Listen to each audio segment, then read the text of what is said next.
taorin'ny fanokafana tamin'ny fomba ofisialy omaly dia niditra tamin'ny andro voalohany ny fiadinan'ny tompon-daka Nanalamanga Sokajy division voalohany taranja baolina kitra lalao fito natao teny amin'ny kianja Mahamasina sy teny amin'ny kianja ny LGK plus teny amin'ny bypass teny no nentina nanamarika izany andro voalohany ho an'ny Sokajy division voalohany eto Analamanga izany ansongadina tamin'ny ity andro voalohany ity ny ekipan'ny CFTFC sy ny ekipan'ny USK Foot.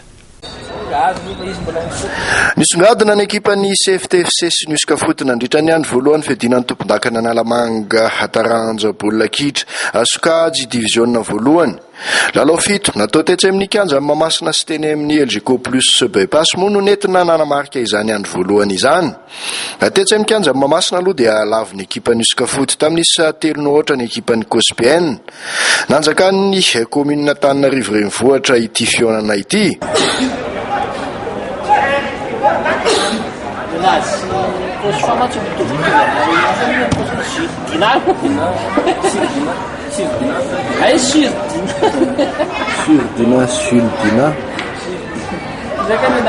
Ny sesy napiditra ireo baolina telo ireo ho an'ny ekipan'ny USK Foot i Blanc sy Ertina ary sitraka.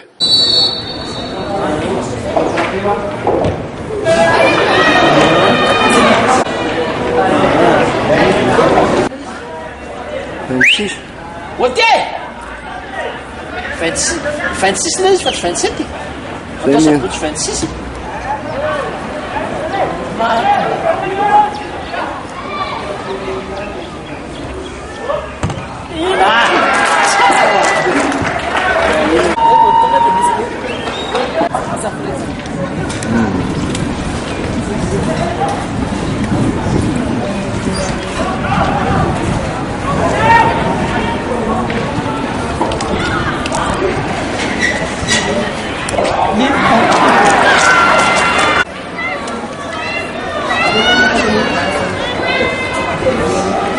Hita ao mbola navesatra kosa ny ekipan'ny polisy pirenena ka tsy navita fanafiana firy.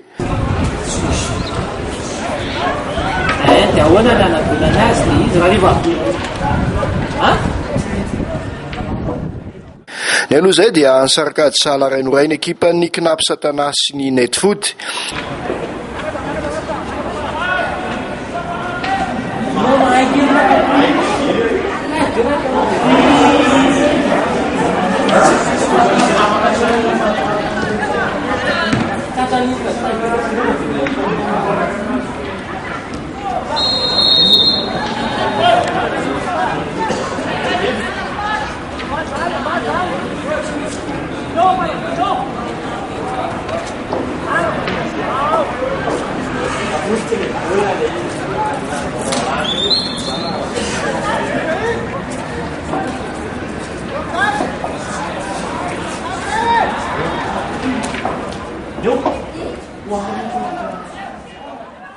Netfoot no nanokatra nisy vao nanomboka 10 minitra monja ny lalao.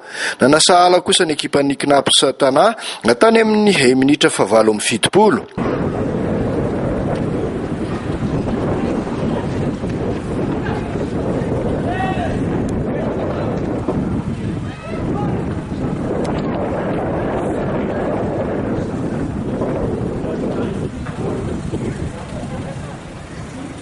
Teo amin'ny lalao faharoa indray dia resin'ny ekipan'ny Mivan FC ireto miakanjo mena sy manga amin'ny sary reto tamin'ny 2-0 ny ekipan'ny SCFFA.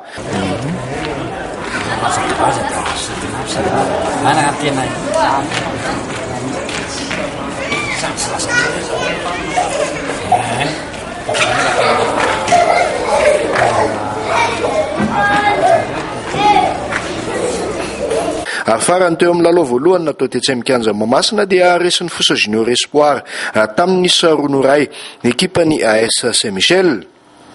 Tany amin'ny LGK plus stadium indray dia nomotsan'ny ekipan'ny CFTFC tamin'ny 4-0 ny ekipan'ny King Sport. Ankoatray dia 3-0 no nanlian'ny ekipan'ny Disciple FC ny ekipan'ny SCT.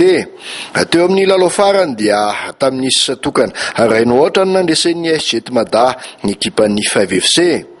taorinyny andro voalohany iny dia mitarika vonjomaika ny ekipa ny CFTFC raha ny ekipa ny Uskafody. Saivina trano fa ekipa 4-20 no mifaninana amin'ity fiadinan'ny tompon-dakana Analamanga taranja baolina kitra Sokajy diviziona voalohany ity.